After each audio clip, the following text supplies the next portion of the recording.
In Tragedy, a true crime podcast, we discuss missing persons cases, violent crime, and other sensitive topics that may be difficult for some listeners. Listener discretion is advised. Our show is a place where every story matters and every voice deserves to be heard. To support this podcast, you can subscribe at www.tragedyaTrueCrimePodcast.com for early access to new episodes. And join our Facebook community, Tragedy, a True Crime Podcast, for updates, discussions, and ways to support the families we feature. Welcome to Tragedy, a True Crime Podcast. I'm Elisa. And I'm Michael. In 1990, 13-year-old Deanna Merryfield disappeared from Killeen, Texas. What should have sparked an urgent search for a missing teenager instead became a case that for many years was viewed through the lens of a runaway investigation. As a result, critical time passed, leads grew cold, and Deanna's family was left fighting to keep attention on her case while searching for answers of their own. Today, we're joined by Deanna's sister, Amy Hall. For more than 3 decades, Amy and her family have lived with the uncertainty that comes from not knowing what happened to someone they love. Along the way, they've also faced the frustration of watching Deanna's disappearance be treated differently than they believe it should have been. Only in more recent years has there been renewed attention to the possibility that Deanna's case may involve much more than a teenage runaway. In this conversation, Amy will share her memories of Deanna as a sister, the life they shared before 1990, and what it has been like to grow up with a missing sibling. We'll talk about the early days of the investigation, the impact of the runaway label, the family's efforts to keep Deanna's name in the public eye, and the hope that renewed interest in case could finally lead to answers. More than 35 years have passed since Deanna disappeared, but for her family, the search has never ended. Behind every missing person is a loved one whose story deserves to be told, and families still waiting for the truth. Amy, thank you for being here, for trusting us with your sister's story, and welcome to the show. Thank you, Alyssa. I'm glad to be here. So before we talk about Deanna's disappearance, can you help listeners understand your family dynamic and your relationship with Deanna? There were 4 of us sisters. I'm the oldest, and there was Deanna and her twin sister, and then Melissa. We weren't living in the same house when she went missing. We actually, about 6 or 8 months, maybe a year prior to that, we were all removed from the home for some things that had been happening, and we lived in different homes, and each of us went to different places. We weren't grouped together. At some point, Deanna and her twin sister were together, but we weren't living together anymore. And how did that impact your relationship as sisters? It put space between us, physical space, but I think we didn't have as many times together as we had in the past, but we still spent a lot of time together when we could. We would walk wherever, we'd walk miles to see each other. It didn't matter. That's something that has been reflected when we spoke with Missy and several other people as well, is just the lengths that your family and the sisters would go to be able to spend time together. And so tell us, what did that time look like when you were able to be together? It felt comfortable. From what I can remember, it felt, it feels like home when you don't have a home. We were all really close. So being separated like that was hard. But when we were brought back together or were hanging out, at the time we were teenagers, we didn't think about it, but it did feel like a place where you're safe and you're comfortable. And when you think about Deanna as a teenager, what do you remember most? As a teenager, everybody changes, but she was sweet, and she still was sweet as a teenager, but she was much more shy when she was younger. But as a teenager, she was tougher, being moved house to house, and the things we were going through did make her a little bit tougher, but she was still, to me anyways, and our sisters, she was still sweet and fun to hang around. And what are some of your favorite memories? You know, a lot of the memories I have are it's not just the two of us together, it's all four of us together or all four of us sisters with other families. Mostly outside too. We at home, when my parents would go and to the grocery store once a month, they'd go to the commissary and spend a few hours, and we always loved that and looked forward to that because we'd have water fights. I remember one of us would get up in a tree and we just run circles in and out of the house and just throw buckets of water on each other. That was one of my favorites. And we hung out a lot at this creek nearby. It wasn't paved, so there were crawdads. So we would take a string and we would tie a little piece of hot dog and drop it down and catch buckets of crawdads, which was so gross. Gross. That sounds A lot of perfect. That sounds like what I was doing. Mm-hmm. It's kind of gross after a few hours of them sitting in that bucket. That's probably fair. We did do a lot. I remember there were a couple of other families in the neighborhood that had kids that were similar in ages, stacked like some that were my age, some that were the twins' age, some that were Melissa's age. And I remember doing a lot of like spear grass fights. I don't know if y'all know what that is, the little bits of grass when you pull out the top and it's like a little spear. The little part that you can pull out and it's like a light green color. Yeah, and it's got like a pokey end and you can throw them at each other. We would do that. And I remember we would catch fireflies. I remember that's a vivid one. And I don't know why this was so fun. And it's silly because we would spin around and around and around and just like silly things like that, be out in the yard and we'd spin around and get dizzy and, fall and laugh at each other. There was one game we played where one of us would lay on our back and put our feet up and somebody would sit on our feet and we would propel them. These are like pre-internet and gamer times, so we came up with a lot of fun stuff. Those are some of the more fun things. I am an only child, and I obviously did not have the opportunity to experience siblings at all, let alone being able to do fun things like hang hot dogs to get crawdads from the creek. Also, I don't think that's even an option where I grew up. But definitely for Michael, I'm pretty confident at some point in your life you used hot dogs to catch crawdads. I think that's many things. Yes. Okay, so he's familiar. Oh, he's very familiar. Yes, exactly. So let's shift a little bit to when Deanna disappeared. And would you start by walking us through how you learned that she was missing?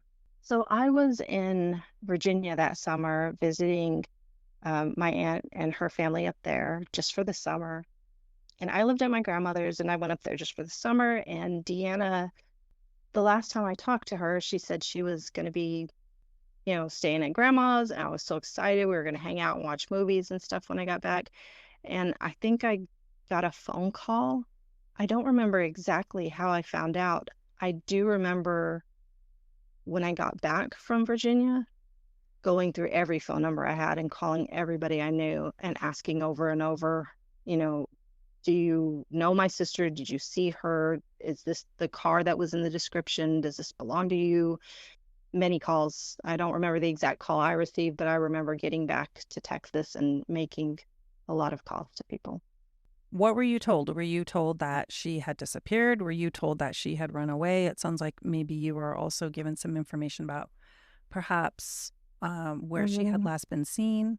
I wasn't told she ran away. I was told that she went with a couple of guys, went to see Becky late one night, and then we hadn't heard from her. Nobody had heard from her. So I knew she didn't run away. So I don't believe I was told that because my grandmother also knew she didn't run away. And that probably would have been who called me. Yeah, our understanding is that was never the belief of anyone in the family. However, that was how her disappearance was initially considered through when law enforcement was involved. And so at what point did the family feel like law enforcement was viewing this case not as a missing persons case? I don't think we had the impression that it was taken seriously or as a missing persons case from the beginning. If I can recall correctly, my grandmother, I was close to my grandmother, her whole life, well, our whole life. I remember her being very frustrated from the beginning that a lot wasn't being done, that nothing was being done. I'm sorry I don't know if that answered your question accurately. Yeah, no, that's perfectly fine. I think what we're getting at is, what were some missed opportunities that you think may have been there present because the law enforcement did not seem to be considering her case as a missing persons, rather as a runaway? Missed opportunities from the beginning were a search. If you think somebody's missing, you're going to be more apt to look for them than if you think they ran away and they just don't want to be home. Like they don't want to, they're just a teenager out having fun. Then that is the biggest first missed opportunity. So no searches were done. We had an opportunity to meet and talk further with Missy, and it does seem to us that you are right. There have been some searches, but they were just recent searches. Nothing was going on when she disappeared as far as searching for her. Right. For over 30 years, no searches were done. When you say no searches, are we talking about just sponsored by law enforcement or family or both?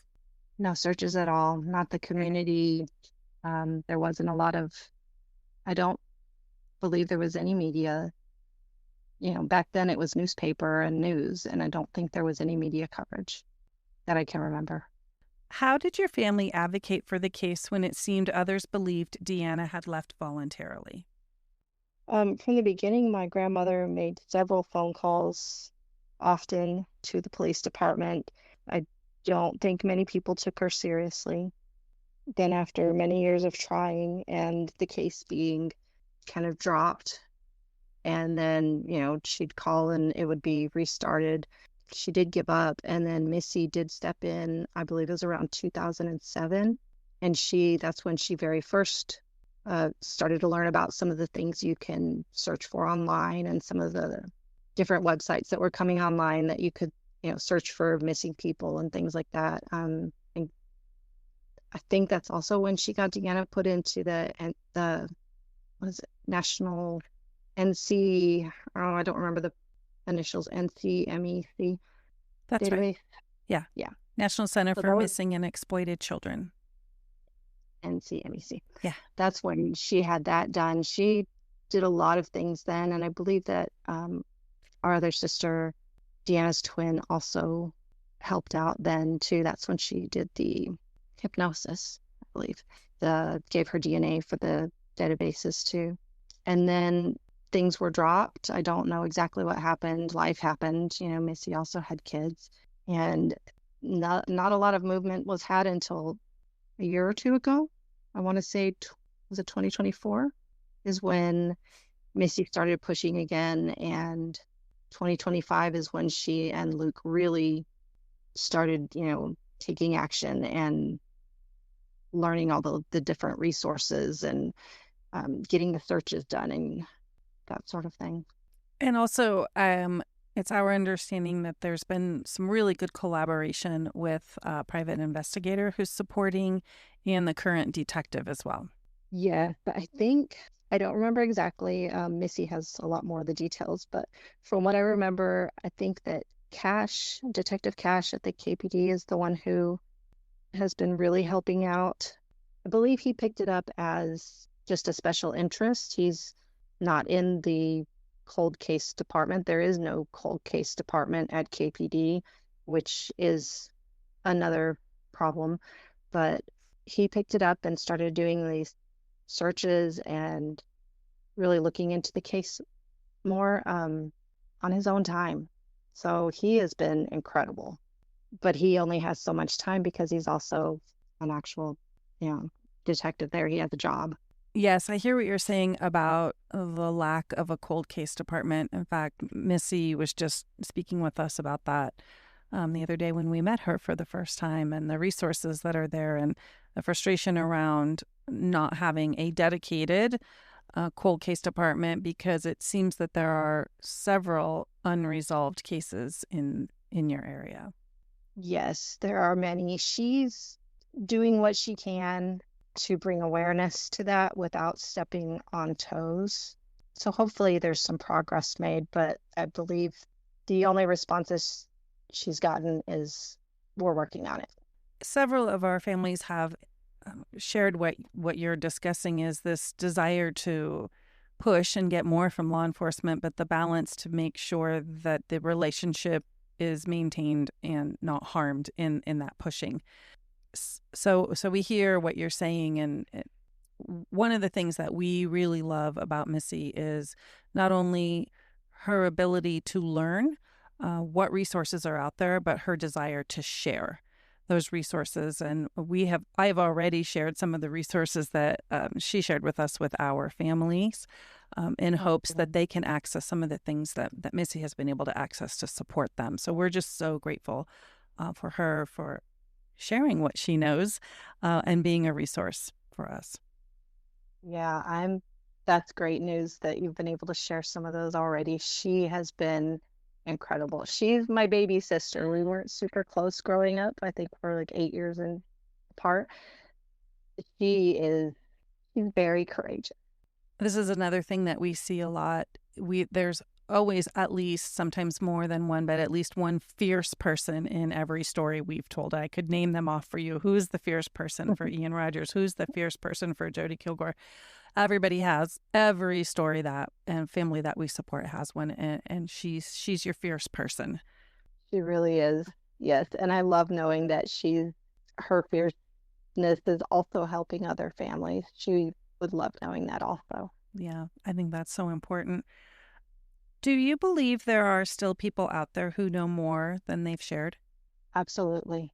There are a couple of people that the detectives and I believe even the private investigator have not been able to talk to, that would have information, people that were friends with her back then. I mean, we were 13. A lot of years have passed, and I would imagine that in the space where the police were actively investigating, those people may have been adults and been afraid to talk about what they knew. I think that might be a piece of why some people haven't spoken, haven't been willing to talk to law enforcement. Yeah, I do believe there are people that know more. Even if it's just little thing, I think there might be also like the fear of getting in trouble for it. Being implicated? Yes. I believe there's also a fear in some people that knew her back then as, as teenagers, as children, that now as adults are afraid of being implicated. But we just want to know, like, we just want answers. We just want to know what happened to her. We want to know, we just want closure. And this topic is something that comes up a lot, as well as sometimes people will not come forward. Sometimes they think they have information that isn't going to matter, so they don't come forward. Or sometimes they feel like they're going to get caught up in it or implicated. Or sometimes they have something going on with law enforcement, so they don't want to call the sheriff's office or walk into the sheriff's office. There are a lot of reasons, I think, why someone may choose to not share what they know. And we will say it every episode, share what you know. You can give an anonymous tip. You can reach out to us on our email, and we will share what you know with local law enforcement. There are lots of different ways that information can be shared and remain anonymous. So we always encourage people, give the information and let law enforcement decide its relevancy to someone's disappearance. Yes, I think that's great. I would also like to add that even with that option being out there for some of them, there might be a hesitancy. And at this age, at this point right now, they're adults too. They probably have children and grandchildren. If you were there when she went missing and you have children or grandchildren, if there's a detail that you think might be important, or if there's something you do know that happened, like what if it was your daughter, granddaughter, sister, you would want to know the answer. And after all these years, what keeps you fighting for answers? I'm sitting here looking at, I thought this might be a mistake, but I don't think it was. This this being not the podcast, but what I did. I'm sitting here I spread out Deanna's pictures in front of me for this interview. And I think what keeps me fighting for answers is she was so sweet, and she was so shy, and she was just so happy. She was like sunshine, and it makes me sad that she didn't have a chance to become an adult, to, have a family, to form those relationships, with us. But what keeps me fighting for answers, just remembering who she was. I don't know. That was a tough one, you guys. Is there any information out there that you're aware of that you would like to have an opportunity to clear up? Yes, there was some information that was put out there early in the investigation that was inaccurate, and her family knew that. It was rumors, and it has since been disproven. Missy was able to get that, get the proof that was a lie about her having tattoos, about her being seen but not wanting to be found. That's absolutely untrue. Deanna would want to see her sisters. We were that close. We were very close. We weren't close in space, like where we lived physically, but we were very close. And I believe some of that misinformation still exists out there, and it's not something that we can get removed, but it implies that she was a runaway, and that's untrue. Can you go into a little more detail about the misinformation and what you mean by getting it removed? I believe the information was entered into some of the national databases. It was information that she had a tattoo on her neck, and maybe some other tattoos, tattoo of our last name, which, if you don't want to be found, why would you have a tattoo of your last name? But I believe Missy was able to get it removed from some of the databases, but not all of them. Did that make sense? It did. Are there other things in your notes that you wanted to make sure that you addressed? I think I did talk a lot about how she was very shy. When she was younger. I remember hiding behind a refrigerator when somebody came over once, just this little flash of her hiding. She would tippy-toe a lot. Her name, I believe my grandmother nicknamed her Prissy because she was so sweet and shy. That's how I mostly remember her. But I do know, as we got older and the troubles we were having and how we were all separated, she did become tough, but she did that as a way to protect her sisters. I don't think she got in a lot of trouble at school unless it was because she was protecting her sisters. So I will say that whatever the things that happened at home did toughen her. So if she was taken or something happened to her that involved other people, she definitely would have put up a fight. I think we can agree that it's well established now that trauma, particularly childhood trauma, can have a massive impact on behavior. As a teacher, a retired teacher, I know that, and we are trained to watch for changes in behavior of the students that we are serving. And when we see significant changes in behavior or physical changes, then we are trained now in how to begin to support that student, something that clearly we weren't addressing back in the 90s. No, definitely not. I don't know if Missy mentioned it about her report card. Did she mention that to you guys? I do remember it. It stuck out to me specifically, obviously, as an educator, and the dramatic grades is one of those things that can dramatically change the way a child dresses, the people that they choose to hang out with, their eating habits, engagement, attendance. All of those things can be indicators of something that we need to pay attention to. I'm glad that they teach all that they give that information to teachers now and help train them. That's good. You've been listening to Tragedy, a true crime podcast. Our purpose is to honor victims by sharing their stories through the voices of friends, family, and those whose lives were forever changed. If today's episode resonated with you, we encourage you to subscribe, leave a review, and share the podcast so these important stories continue to be heard. Together, we can preserve their memories and ensure their voices are never forgotten. If you have ideas for cases we should cover, or questions about what you heard, you can connect with us through our Facebook group, Tragedy, a True Crime Podcast, on X at Tragedy Podcast, by email at tragedyatruecrimepodcast@gmail.com, or by visiting our website, www.tragedyatruecrimepodcast.com. Thank you for listening, and we hope you'll join us next time.